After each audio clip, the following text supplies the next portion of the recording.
Guys, so it's a girl Victor Tama.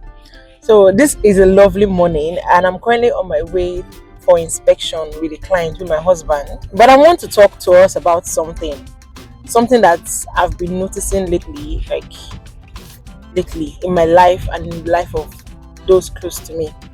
You see this thing about um this saying that no one cares, like no one cares about what you do, no one cares if you're good or if you're bad. It's actually not completely true. Let me tell you why I said that.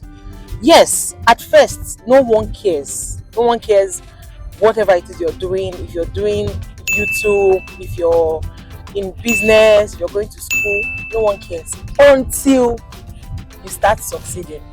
Okay, let me give you an example.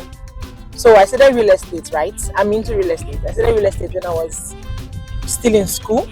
Back then, I was struggling, going for inspections, making posts, looking for clients. It wasn't really easy at first, but gradually, when it looked as if I started becoming a little bit more successful in the business.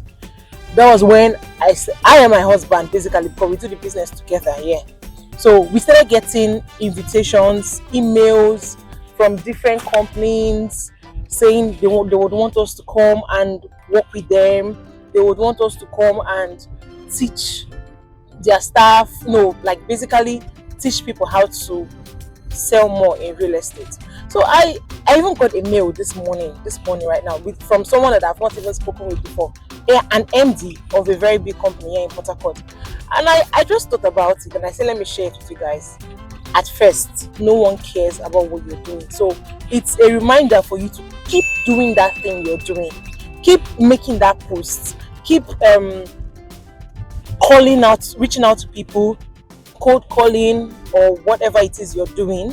If you're in school, keep reading until one day, the world is going to hear your voice. So it's again Victor Tama. I'm trying to keep this short because I'm going for an inspection. So see you guys on the next one. I love you, and please, like I said before, I'm going to lock this door very soon. If you haven't subscribed, do so because you're missing a lot. You're really missing a lot. Bye, guys.